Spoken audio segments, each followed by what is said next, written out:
South African politics has just been rocked to its foundations. In a decision that few thought he had the guts or the political clout to make, President Sir Ramaphosa has signed into law a historic bill that explicitly pardons top ANC leaders caught up in corruption, abuse of power and misconduct. But the ultimate surprise was the removal of guided Mantashe, one of the ANC's most senior and longer-serving figures from Parliament. For generations, Mantashe has been a pillar of ANC leadership, feared at times, respected most of the time, and influential always. To watch him being pushed out in such spectacle is truly historic. The backlash of this action will not only remake the ANC but potentially realign South African politics for generations to come. The law, signed quietly but implemented with thunderous consequence, is meant to hold the leaders accountable as never before. The bill grants unprecedented authority to probe, detect and even our top political leaders involved in unethical behavior or criminality. Ramaphosa presented the measure as a move to restore the dignity of governance and people's trust. But let us be clear, this is governance reform only. This is an epic political risk that could save his presidency or ruin it. In signing this law, Ramaphosa has effectively drawn a sword to the very establishment that has allowed him to float within the ANC. And by using that sword first against Mantashe, he has communicated one chilling message: no one is beyond the reach of justice. The symbolism of attacking Mantashe cannot be overstated. He was the kingmaker, the negotiator, the behind-the-scenes strategist.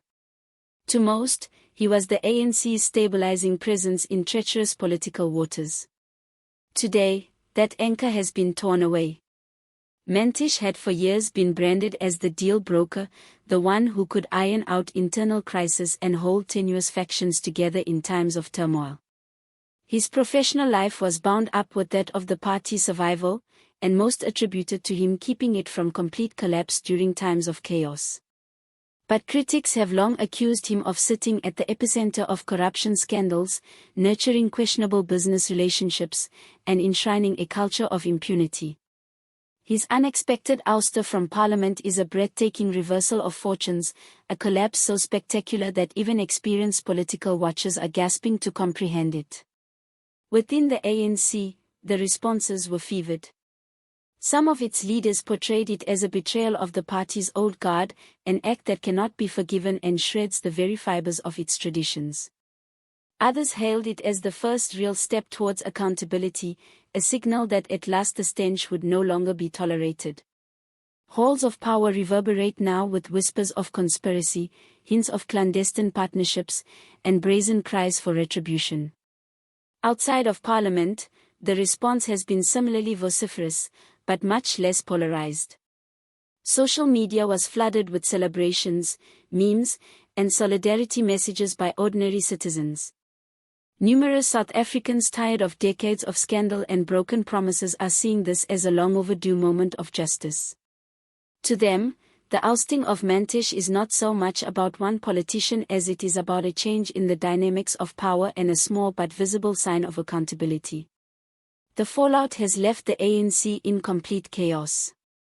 Factional battles that had been in hibernation all along are now openly raging for everyone to witness. On one hand, those who support Ramaphosa are hailing him as a hero for taking a bold position, labeling it as a necessary purging of a system that had long become corrupt beyond identification.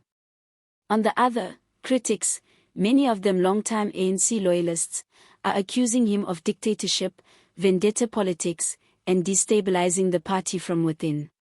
Some have already hinted at retaliation with whispers of internal motions to challenge Ramaphosa's leadership and even the possibility of a coordinated walkout. Parliament itself has become a battleground with heated debates turning personal, dramatic walkouts dominating the headlines and cries of betrayal echoing through the chamber. The public gallery has seen drama more like a political play than day-to-day administration. Commentators are highlighting that this is a risk unlike any other in recent history.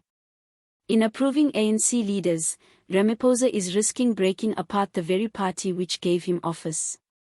But if he had done nothing, he risked alienating the trust of an increasingly anguished populace. This bill and the ousting of Mantashe are his response, a direct challenge to corruption within his own ranks. It is a move of bravery and desperation.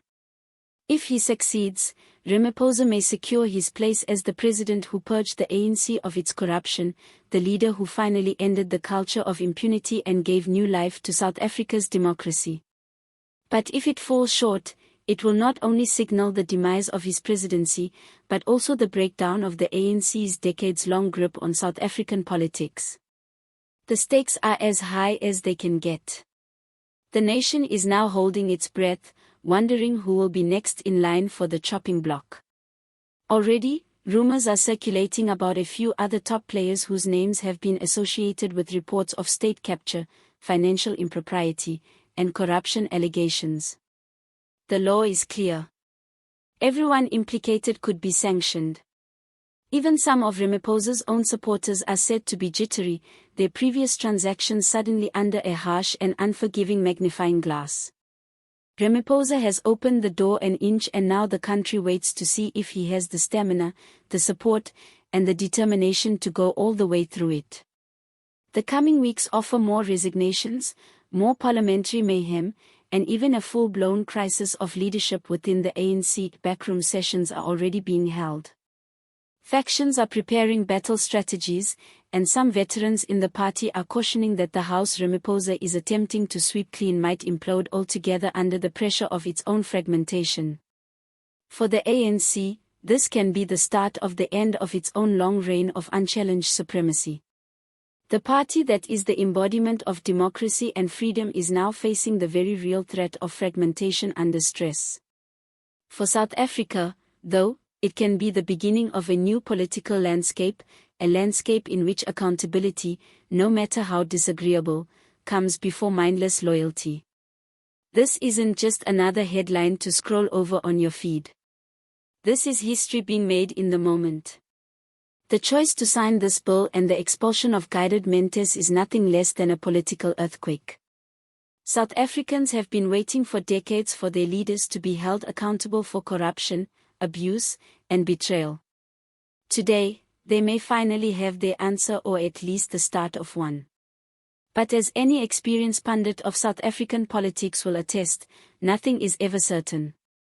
Mantashe supporters are not going to quietly retreat into the shadows.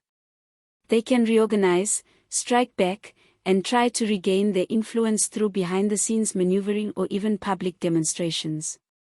Ramaphosa, on the other hand, has now to demonstrate that his daring move was not a flash in the pan but the beginning of a concerted effort to reform the way things are run.